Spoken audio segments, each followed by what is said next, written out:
Our gospel reading this morning comes from book of John. We are hearing just a very small portion of part of what's known as the farewell discourse. This is part of the last night that Jesus was with his disciples, that fateful, powerful, intimate last night together.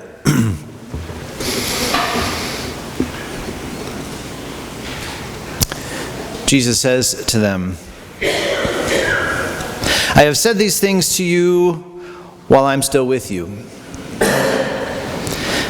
But the Advocate, the Holy Spirit, whom God will send in my name, will teach you everything and remind you all that I have said to you. Peace I leave with you. My peace I give to you. I do not give to you as the world gives. Do not let your hearts be troubled, and do not let them be afraid. You heard me say to you, I'm going away, and I am coming to you. If you loved me, you would rejoice that I am going to God, because God is greater than I. And now I have told you this before it occurs, so that when it does occur, you may believe. I will no longer talk much with you, for the ruler of this world is coming.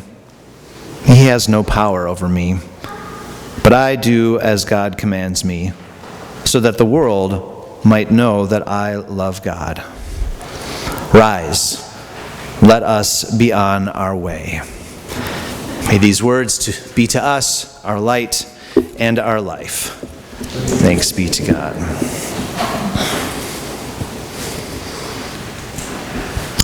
Well, a few weeks ago, I took my dad fishing on the St. Croix River. We haven't been fishing together in many, many years. My dad's family used to have a cabin along the St. Croix, and he spent hours as a boy casting into the churning river. Sometimes he even caught fish. You know how it is with fishing. Around his birthday this year, he said that the one thing he wanted was to go on a fishing trip. I suggested that we get a guide and return to his old haunts on the St. Croix. So a few weeks ago, on a drizzly Friday morning, my dad and I met Captain Ron at the Prescott boat launch just before dawn. After orienting us to our bait and tackle for the day, we set out onto that dark pre-dawn river. Now, thanks to my dad, I grew up doing some fishing too. As a boy, I spent hours casting into placid lakes. Sometimes I even caught fish. Anyone who fishes knows that the lure of it all is not just catching fish. After the first hour on the St. Croix, my dad and I hadn't caught a thing. But that's when I noticed that wisp of morning haze clutching the river's edge. An eagle enjoying breakfast on a naked branch high above us. The first maple trumpeting the arrival of fall. And my dad sitting patiently in the front of the boat, jigging. And everything else in that moment fell away. And I felt a moment of peace. Now, we did catch some fish, and I had a really memorable day with my dad. But what keeps me coming back to fishing are those moments of peace out on the water. When was the last time you got a peaceful moment away from the busyness, the concern, the responsibility, the frustration, just the too muchness of the world? Do you know what I mean by the too muchness? We don't have to list everything that's on our minds. Can we just agree about the too muchness of things right now? How do we find some peace?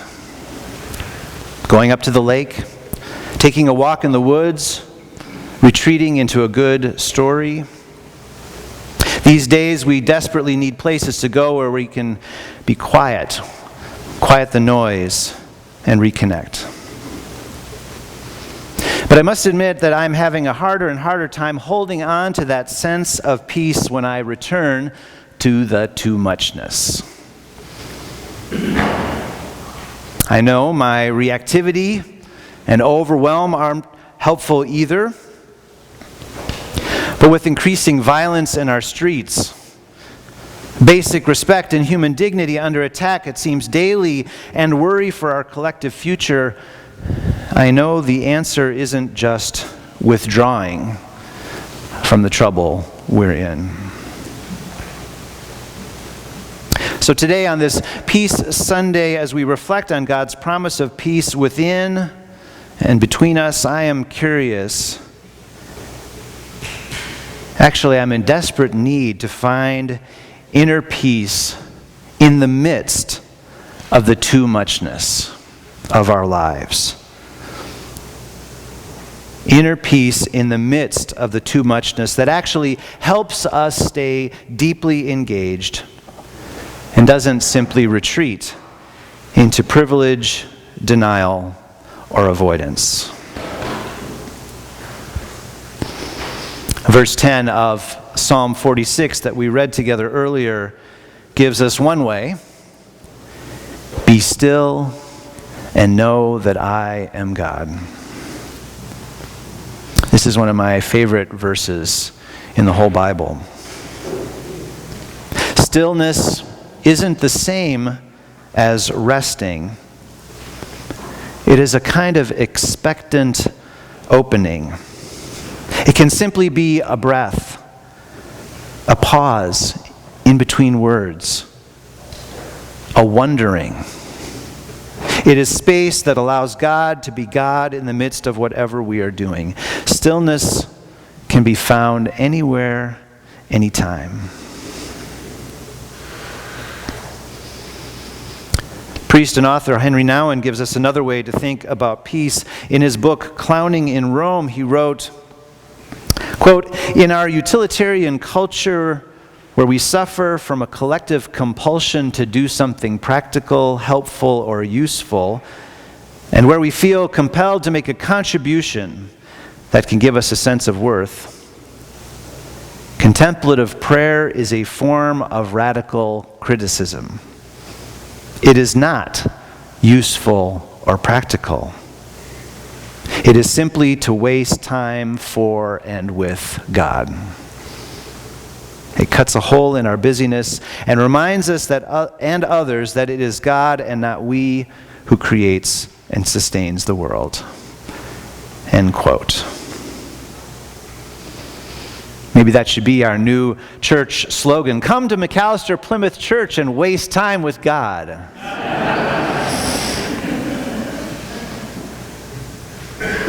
What a paradox.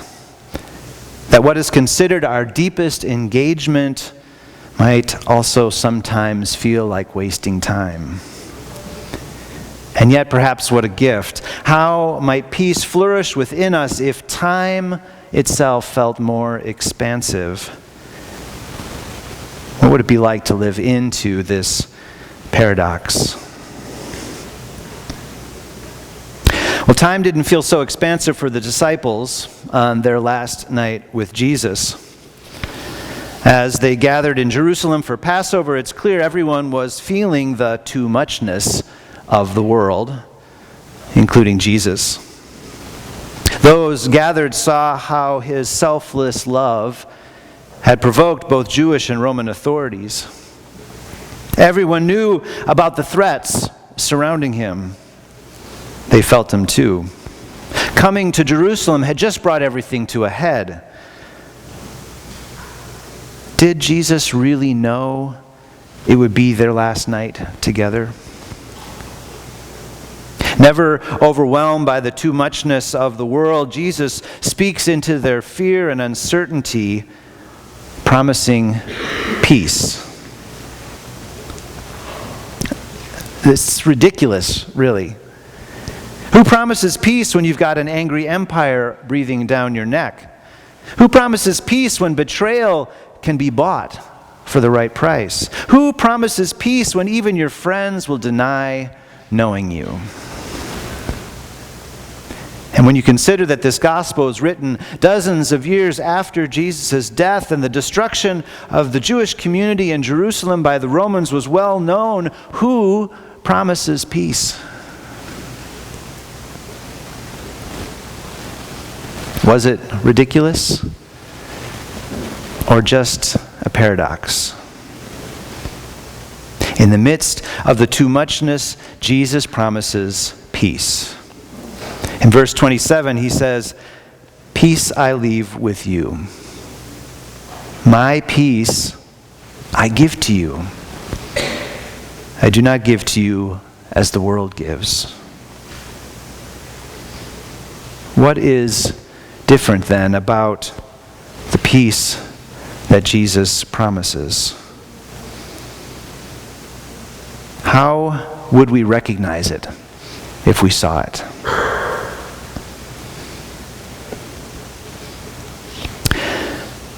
There once was a king who offered a prize to the artist who could paint the best depiction of peace. Many great painters sent the king several of their best art pieces. One of the most beautiful pictures was of a calm lake, perfectly mirroring majestic, towering, snow-capped mountains. Overhead was a blue, clear sky with fluffy clouds. The picture was perfect. Most of the people who saw all the pictures thought this one was the best of all. But when the king announced the winner, everyone was shocked. The picture that won the prize had mountains too, but they were rugged and bare. The sky looked dark and angry, and there was lightning. This did not look peaceful at all. It looked like the artist mistakenly submitted a painting depicting a storm rather than peace. But if you look closely at that painting, you could see a tiny bush growing out of the rocks in a crack. And there in the bush, a bird sat faithfully on a nest.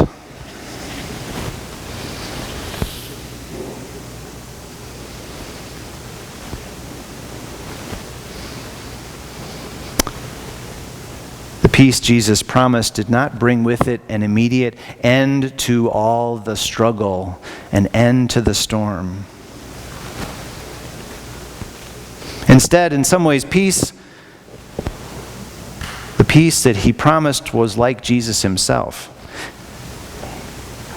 It is the radical presence of love that cannot be consumed by anything in this world, not even death.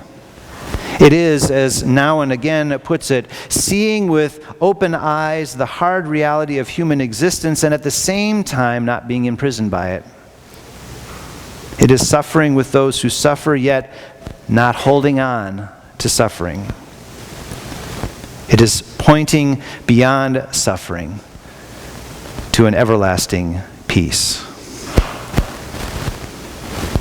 The peace that Jesus leaves us then is a kind of freedom that is not denial or avoidance, but radical awareness of and connection with the presence and possibility of God, Christ, love, however you want to name it, in all things.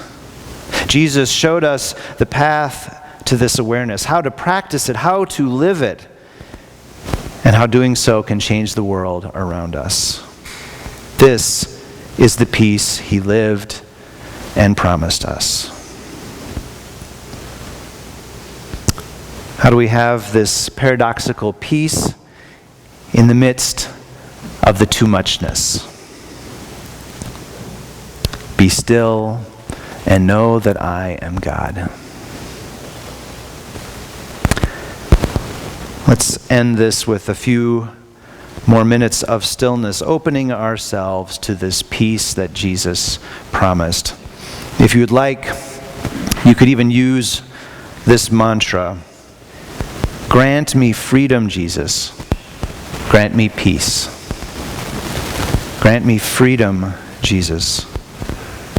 Grant me peace.